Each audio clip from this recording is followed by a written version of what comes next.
Irashaimase. Hello and welcome to Fataris' Kitchen. I'm your host, Chef Fataris. It's time once again for Shoot 'em Up Saturday, and on the menu this week we have Black Skylands, a twin-stick action adventure. What kind of taste will it have? Let's get cooking and find out. From developer Hungry Couch Games, Black Skylands originally released in early access for PC in July of 2021. Now in August of 2023, it's available for full release on the PC, the PlayStation 4 and 5, the Xbox Series, and the Nintendo Switch, which is the version we're looking at today. This title is an ambitious undertaking which combines airship exploration and combat with ground combat similar to something like a Hotline Miami and some pretty good storytelling as well. It's a title that I've really enjoyed my time with, though I would estimate I'm only at best maybe not even 50% of the way through the game itself, so I haven't seen everything the game has to offer as well, but it is one that I would recommend, though maybe on a different platform than the Switch, as that one does seem to have a little bit of performance issues. With that said, let's dive into the game itself, and you can make up your mind based off of what you see here. So from the title screen, you have the ability to change a couple of the options, but you can configure those in the game itself as well. But once you select play, there are 3 save slots you can use. So of course I just have the one here, and one thing to note, that timer is inaccurate. I haven't actually spent 42 hours on the game yet. With the Switch, when the title is in sleep mode, it's still counting up the time, so that's something that's a little unfortunate. Anyway, loading up to the game itself. So I've left our character on our main base. This is the father ship, and you get here relatively quickly story-wise. There's a little prologue that you'll play through as our main protagonist's younger self, and then shortly thereafter we find ourselves on this base, and this base does become ours. So as far as this game is concerned, when you're on foot, things are very much twin-stick-like if you're playing with a controller. Of course, if you're playing with a mouse and keyboard, your overall control scheme will be different, but we can move around with the left stick, we aim with the right stick, and then you've got several different abilities and ways to attack with. So real quick, before we dive into any of that, let's just take a quick wander around this particular ship. So one of the neat elements of this game is it combines so many different elements of different kinds of games. So we have a light bit of city building where we are building these various workshops and other places for our characters to, or rather our character, to stop in, like the bar, for example, to get some bonuses. We've got a factory where we can convert materials from just their raw form into money, and then we also have these 2 important ones here: the workshop and the armory, the ship workshop specifically. But the key element of this game itself is the whole airship exploration itself. So this is our airship here, actually one of several you could potentially have, and that's one of the things why we're starting on the ship itself. So initially you start off with a different airship, and we can go and see that in this tablet here that we obtain relatively early in the game itself. So when we're just our character on foot, we have 3 possible weapons we can equip, and there's several different types of guns you can ultimately have. So there's an SMG, we've also got assault rifles, rocket launchers, rifles, sniper rifles, shotguns, and pistols. A lot of options here, and there's others that you can find and collect as well. You can also equip amulets, which will give you different abilities, and there's a couple special abilities called artifacts that we can also obtain as well. But the really neat thing here is our skyships, so the airships of the game, basically. And if you've collected multiple airships, you can swap between them here on the father ship itself, which is what our base is called. The one you start with is this one right here, the Behemoth, and it's a pretty decent starter ship, but of the ones I've obtained so far, the one I've enjoyed the most is the Needle. It's kind of just your speedy, fast, maneuverable ship that's all about just getting from point A to point B quickly, if not with a lot of durability. There's also like the Elephant, and these are just the ships that I've unlocked. You usually get them throughout the course of major game plot points. When you've completed a story section, you'll unlock a new ship potentially. So for our purposes, I'll go ahead and show you the game using the Needle. So keep in mind this is a lower durability, faster ship than what you initially start with, or some of the other ones like the Elephant, for example, is significantly slower, but it's tankier and can hold a lot more cargo. So, like our character, the ships themselves can have several different pieces of equipment. There's a bow gun, which we can swap between. The one I've settled on as my favorite is the minigun. It's just great to throw a lot of ammo out there, and it's possible to upgrade those as well, each individually. We also have basically broadside guns that you can use against the enemies, and of these, really, I like basically all of them. The Tsunami is your default. It's not very powerful, but it does reload quickly. The Monsoon is very powerful, but slow reload, and the Hail is kind of that middle ground. So that's the one that I've ultimately chose to equip. And well, let's go and show that off. So one neat element of the movement is we're on an airship way above the sky. If we go and fall off, we would basically be in trouble, but you have a hook that you can use to hook surfaces and lock onto them. So now that we've got some of the basics out of the way, let's go ahead and launch our airship, and we can see a little bit of what's going on. So the airship controls themselves are a little bit finicky. There's a couple different versions where you're steering based off of the direction where the bow is, or with the control scheme I've settled on, the ship will turn in the direction you're pressing. As far as the throttle is concerned, it is exactly that. It acts as a throttle. So you can set your throttle either at full throttle or somewhere less, or it's even possible to reverse the ship, something that's neat like that. If the ship takes damage, we can repair that, but let's talk a little bit about our combat now. So we have the bow gun, which we can aim in 360 degrees around us, and it has infinite ammunition, though if you do fire it too much, it will overheat, and you'll be unable to use it while it cools down. Then we also have our broadside cannons on either side of the ship. So when we lock onto those, this is one thing that is a little bit finicky. It will auto decide what side of the ship that's actually setting the cannon to. Then once we have our direction chose, we can ultimately fire that broadside, and it amounts to quite a bit of firepower, but if you're not careful, it will miss its mark. So as far as the enemies that we're fighting, it's primarily sky pirates that we're fighting in this game, but there's also kind of more of an alien-like creature called the Swarm that we'll be encountering. And there's the game itself is super interesting in terms of just the environment itself.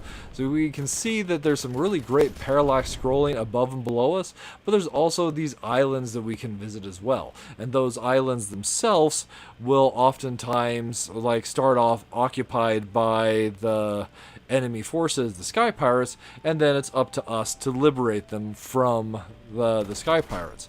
But once you've liberated an island, I don't believe they get retaken. However, in the skies themselves, the enemy Sky Pirates that we'll encounter do kind of respawn at random. Alright, since we've now talked a little bit about the airship combat and mechanics, let's talk a little bit more about the ground combat. So when we're on the ground, as I mentioned, it goes and functions as a twin-stick shoot-'em-up. But there's also some other elements that see involved, there's a little bit of stealth as well. So if we're able to go and sneak up behind an enemy, we can potentially do amounts to sneak melee attack, a backstab basically, that will deal significant damage. But if we're not able to go and do that, then we can switch between the three weapons. Right now I'm equipped with a submachine gun, a rocket launcher, and a rifle. And they are all, are available with different mods that you can change on the fly. The sky ships can only be modified when you're back at port. but your weapon loadout themselves, you can change at any time. So if we wanted, if we were in a situation where we needed, say, a shotgun, we could equip that. We can also modify our weapons as well. Here, if we have different sights, butts, machine guns, or barrels on them, we can change those, and they have different effects. So this one would give us better range. This one's way better range and critical hit, but it decreases the submachine guns reload time. So let's go and see a little bit of the combat as we try and free this area here. So we're currently equipped with a rifle. It's relatively slow firing, but deals a fair bit of damage. If the enemies get close, we can go and use a melee, and if you get a melee kill, the enemies do drop ammunition that way. So it's actually kind of critical in some fights to rely melee to finish the enemies, just so you can keep your ammo stores filled up.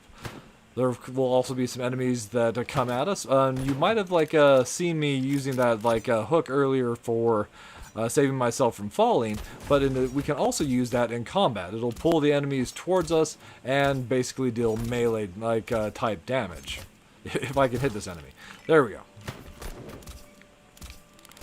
So really, we have a lot of options for combat that way, but it mainly comes down to the gunplay itself.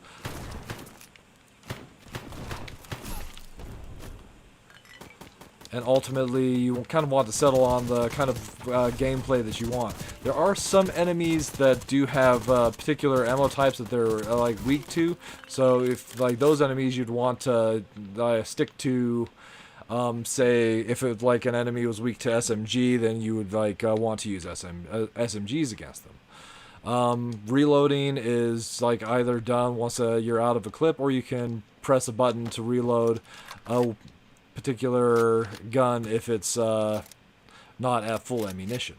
So we also have a dodge roll that we can sometimes use to get additional distance between when we're transitioning from one area to another, but that we are invulnerable when we dodge roll, so that's something to keep in mind.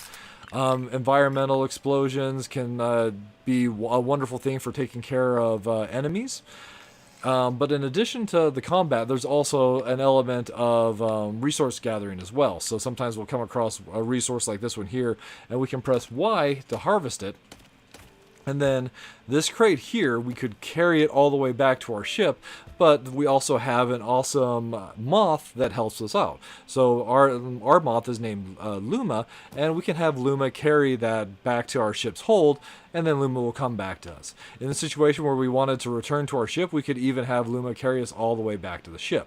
So if we can get back behind this enemy and deal a back attack, you can see it's actually very effective to take out enemies through sneak attacks, but in a lot of situations you're not going to be able to in combat. So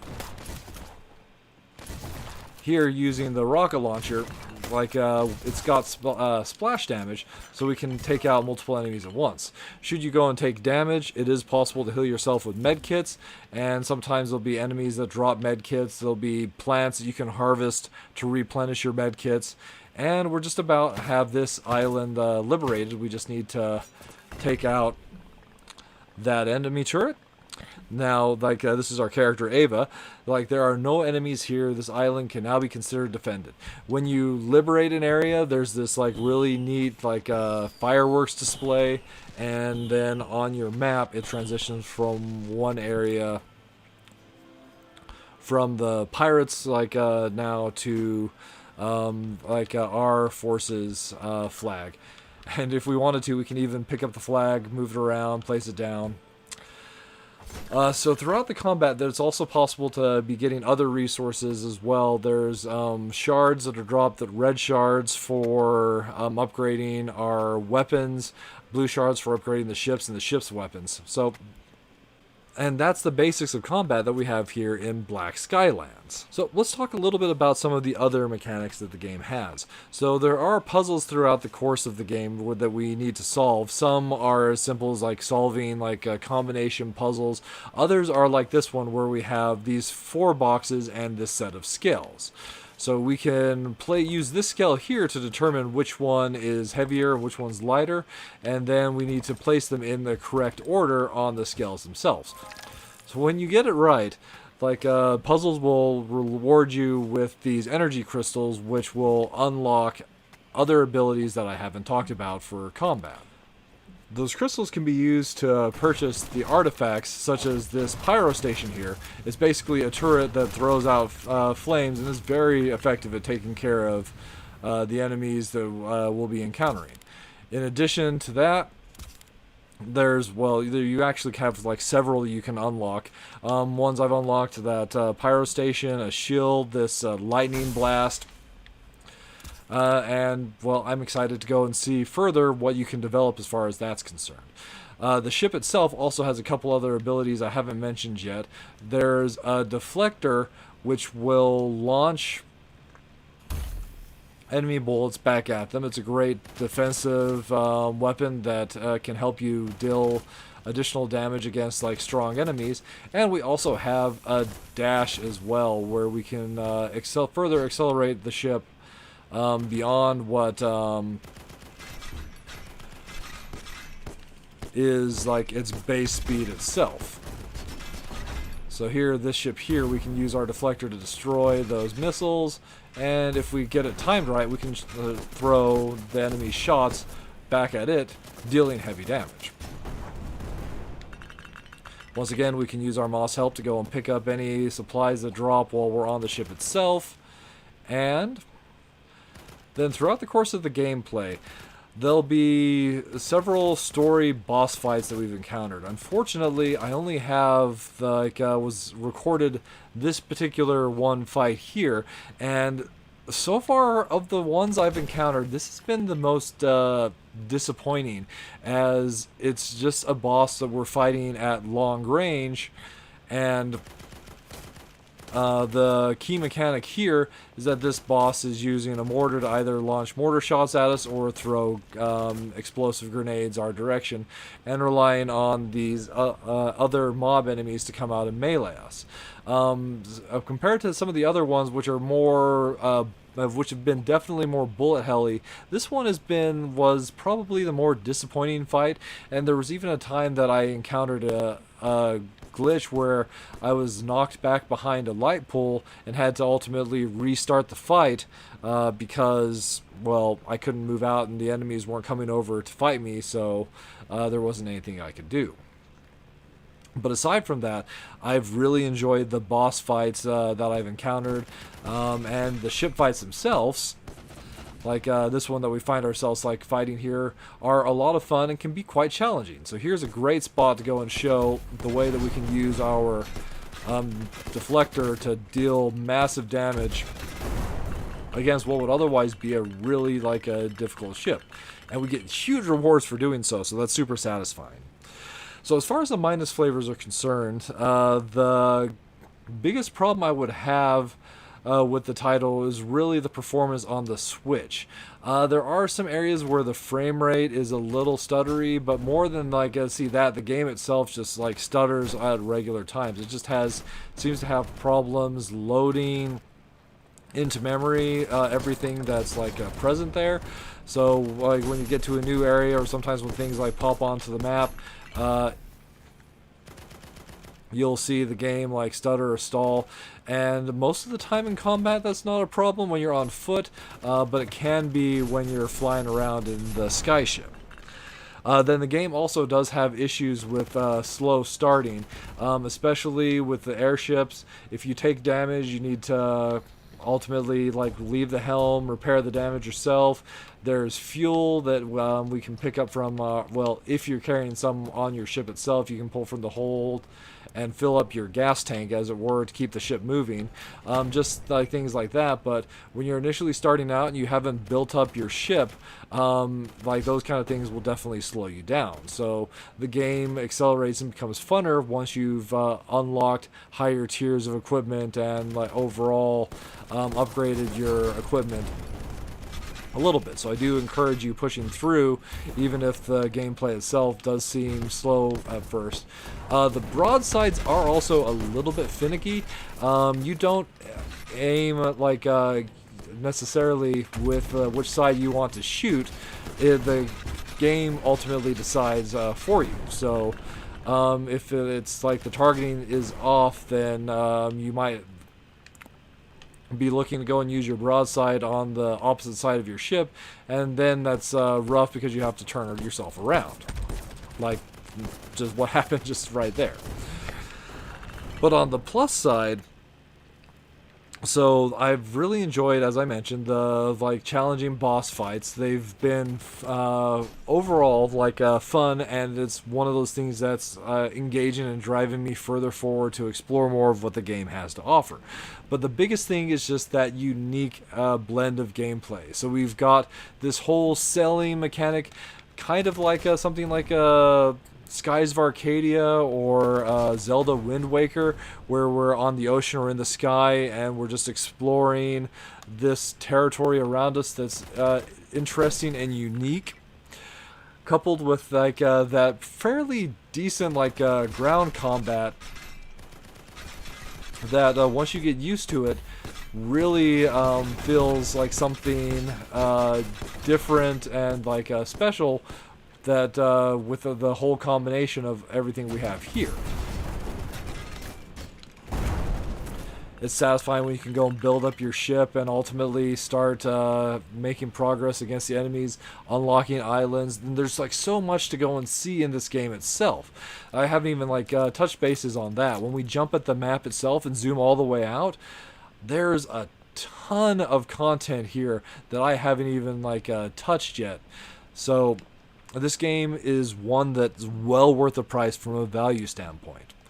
Really, just the biggest disappointment is just some of the technical issues that go and plague the Nintendo Switch version. I'm not necessarily sure if they're present there in the PC or the other like console releases, but that is something to keep in mind.